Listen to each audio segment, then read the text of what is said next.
Hello and welcome to Member Musing, the Middle East and North Africa Leisure and Attraction Council's original podcast. You're joining me, Brooke Hall, as I talk to council members about the thrilling MENA leisure landscape.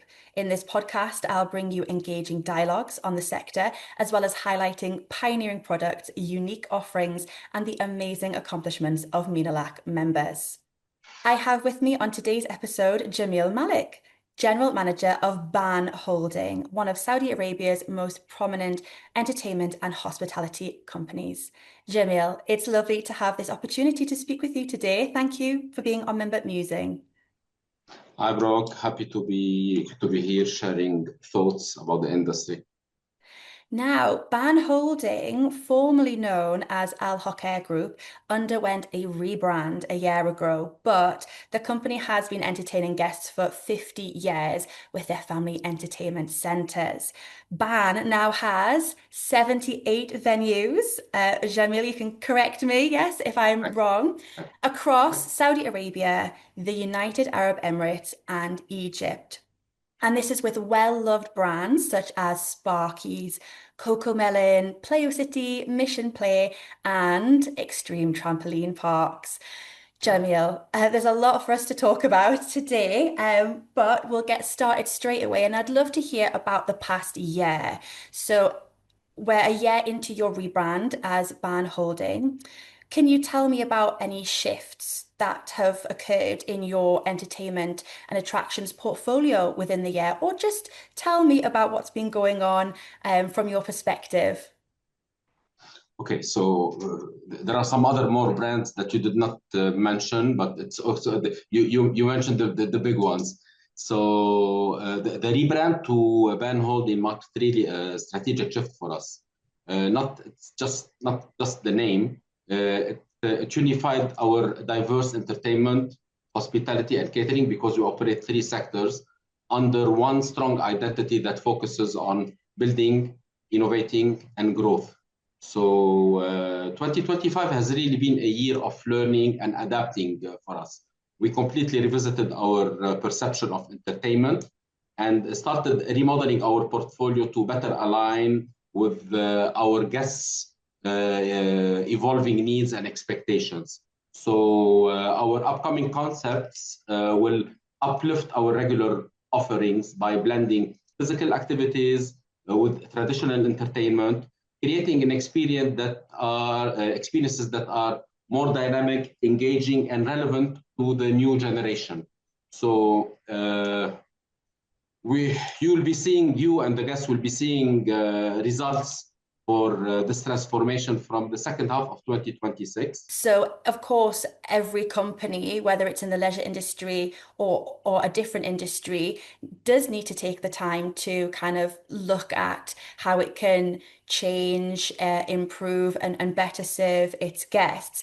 But from your perspective as general manager, or can you see the other team members around you? What's been exciting? Has anything inspired you within that evaluation journey? And anything you're keen to share, keen for guests to see and experience?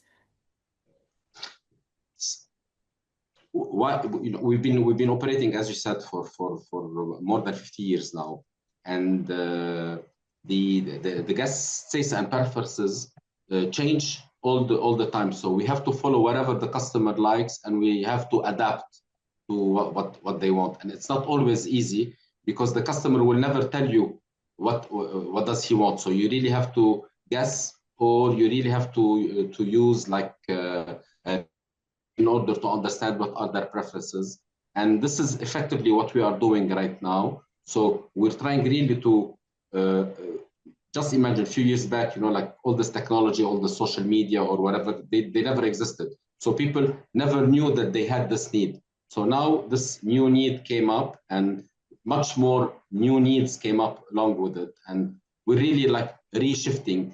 The core will remain the same, but the skin or the package is what will change. I know also you are as a Saudi Arabian company, you are allowing Saudi Vision 2030, to kind of drive your business.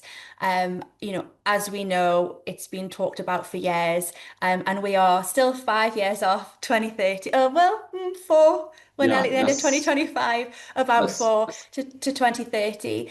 So, BAAN is a proud Saudi Arabian business and you're positioning your leisure and attractions to be a key player. So can you maybe tell me a little bit more about how the company is, going to help elevate quality of life?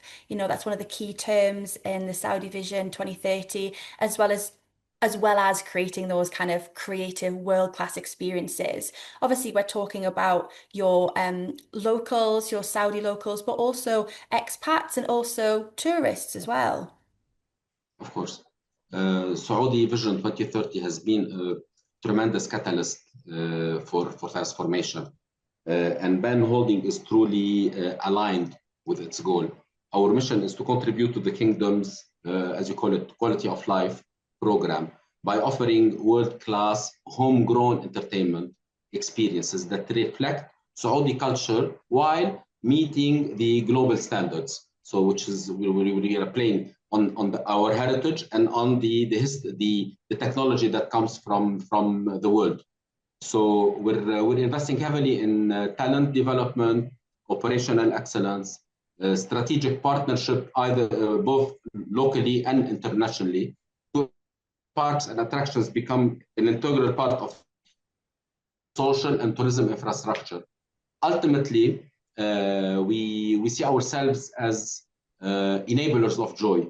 So helping create spaces where families, youth, and visitors can truly connect and celebrate life.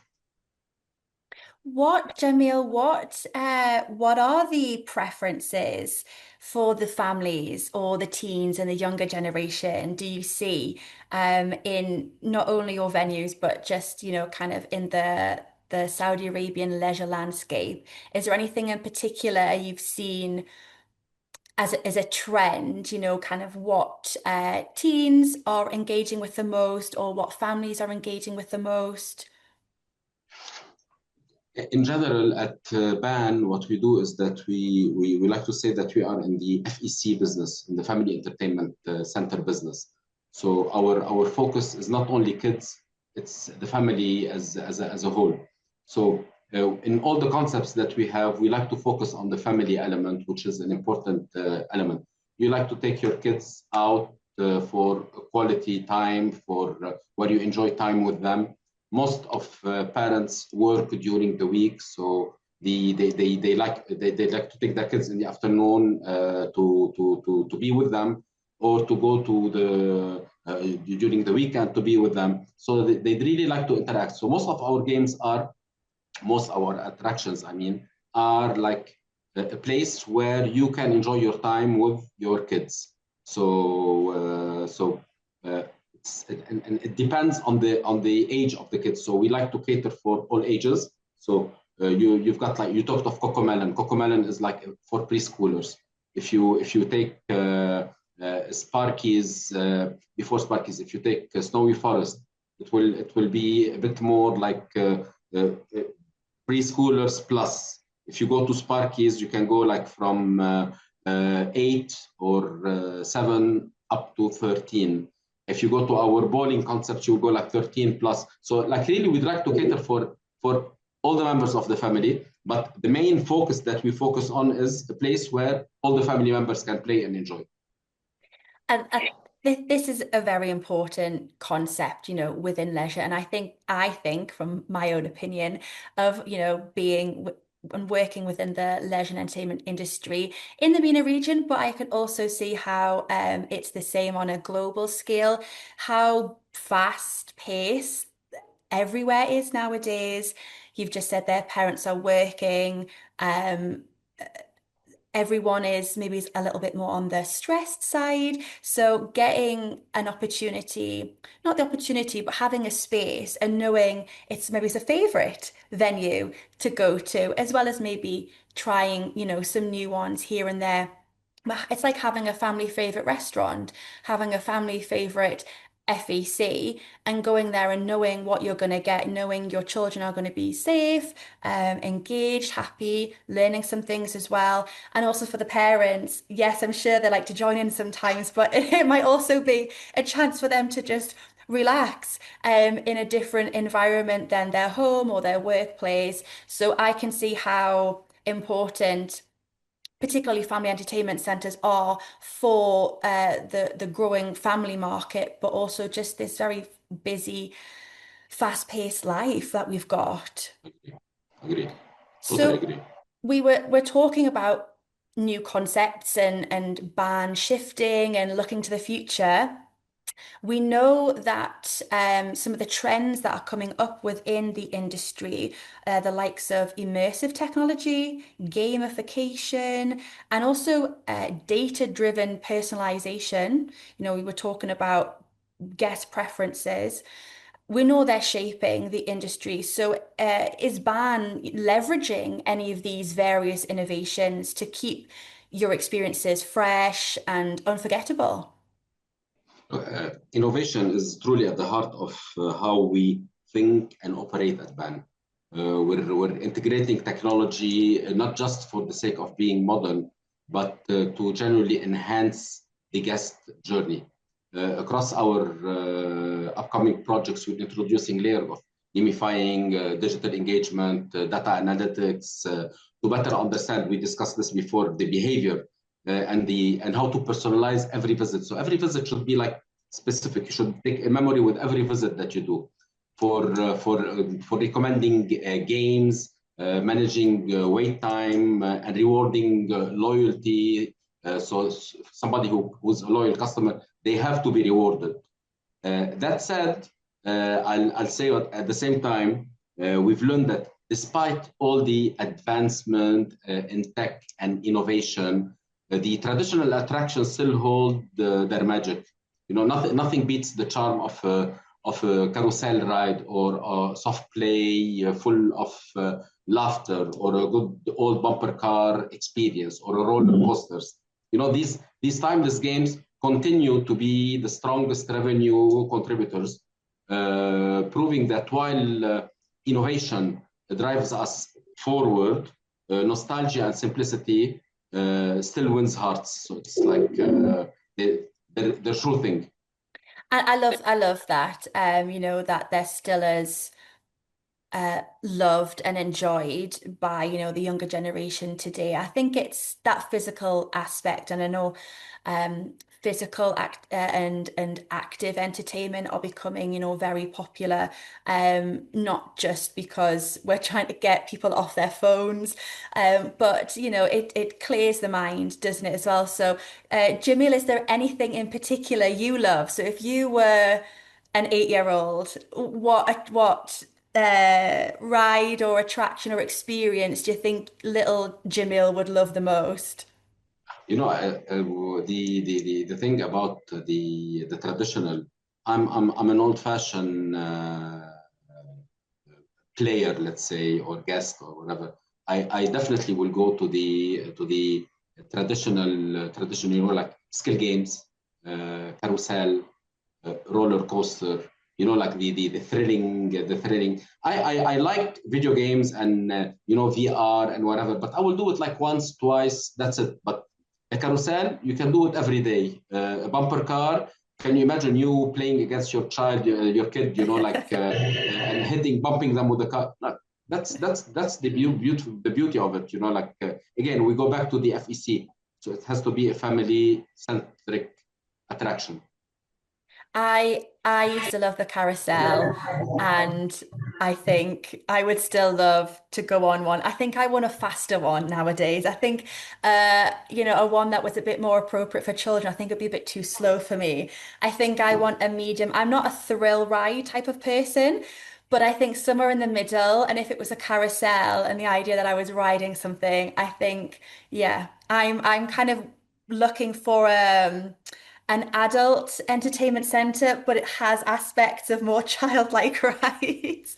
So This yeah, is this is this is this is one of our advantages. You will have both. kids will enjoy their time and adults will enjoy their time, and this is the advantage. So next time you're in Riyadh, you have to pass by, and we'll just do some thrilling rides together. It keeps us young, doesn't it? Of course, Playing, of and course. it's really important. You have mentioned, Jamil, that there are things that you're developing for the future, and we're going to see, is there anything you can specifically tease, or am I going to have to wait to hear about it? Can you tell me, maybe it's like location wise or concept wise? Without giving too much away, I can share that we're currently developing three exciting new concepts, Okay. all built around strong international IPs, different IPs, Okay. that we believe will resonate deeply with our audience in Saudi Arabia. And we're predicting very successful launches once they go live, as each project brings fresh of mix of storytelling in interactivity and design excellence. So I will not tell you the names. In addition to these, we're expanding our footprint with two new locations in regions where our presence has been relatively shy or less within Saudi Arabia. And but we're reinforcing our commitment to making quality entertainment accessible across the kingdom. Altogether, it is a very promising next chapter for BAAN entertainment journey. So we believe that these are the main things that we'll be working for the few next couple or 2 or 3 years to come. I mean, one new concept or one new location is, a big challenge. So to be having several, I'll be eagerly awaiting news on that one. And I know Sure. Menalac will be, one of the first to support and to share that news as well. I know IPs are also becoming, a popular offering in terms of theming. So I might try and guess what they are. You know Um, what we try to. I will not tell you. You know what we try to do? We try to really get the advantages that the IP have, but we merge them in a local taste and preferences, so that it's not always easy to convince the IPs to do those modifications or changes. But at the end of the day, it proved to be a winning formula. And that's a really good point. Just before, we kind of move on, Jamil, taking an IP doesn't just mean, as it is seen globally, and what might be working in one area of the world might not work in the other. And of course, for the various age ranges, that a venue is catering the most for. So I think that's a really good point, to make. Actually, there's a lot more into offering, IP theming, and an IP focused venue, and maybe more we can chat about in the future and learn from your journey with that. Now, just before we go, Jamil, we've just been talking there about growth, BAAN's growth, but you've been a part of and supporting the recent Menalac initiative, which is helping companies and the region expand. So what I'm talking about for our audience is the MENA Leisure Report 2025. Now, BAAN Holding are a platinum advertiser. And this publication is created by Menalac. It's for the leisure and entertainment industry. It's full of data, information, insights, and opinions on the whole MENA market. So, as that platinum advertiser, why was it important for BAAN Holding to support this report, Jamil? Look, I just have it here just next to me, so it's just we'll up. It's not okay. So we're doing a free advertisement for the middle booklet. So the idea is,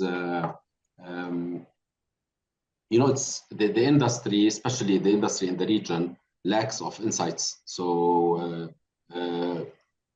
we are well connected. We have a lot of information from our competitor friends, so we know what's happening. But we never have like a really a clear segmentation of the market, different types of business, the results. You like to see if you're doing how you're doing. You compare this compared to the market. So these are like industry ratios, like industry numbers.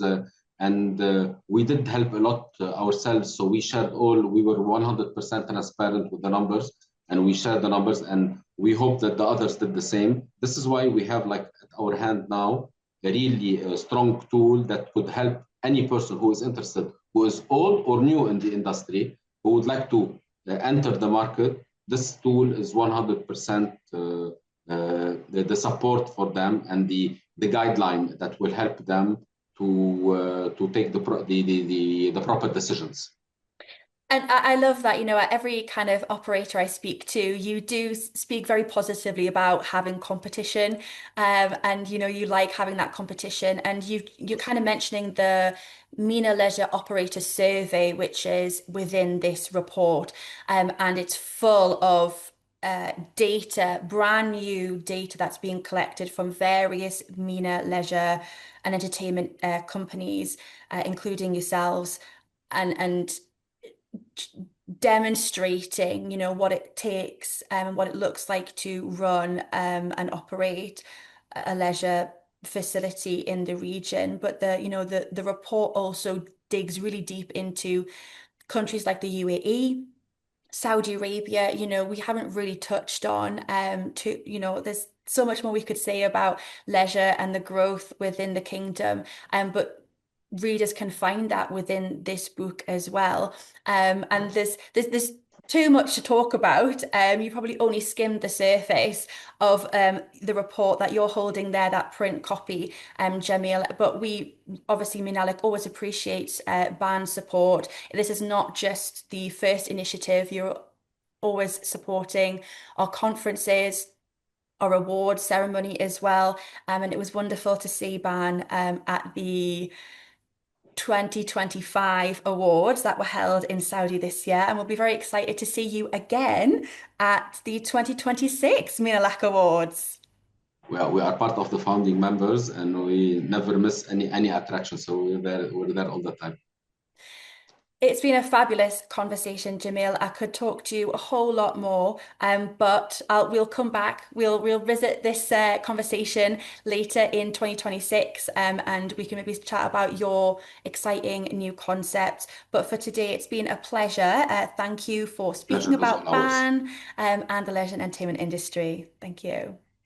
Thank you very much. Thank you. Audience, I encourage you to discover more about BAAN Holding, its range of brands and offerings on their website and social media channels, which I will place in the description section of this episode. Head there now, and while you're on a discovery mission, why not check out Menalac's sites, where you can learn more about the Trade Council and the MENA Leisure Report that me and Jamil have been talking about. Go ahead and buy your own print copy and delve into the future of MENA leisure and entertainment. Thank you for tuning in. I'll be back soon with another guest from the industry of fun. Goodbye.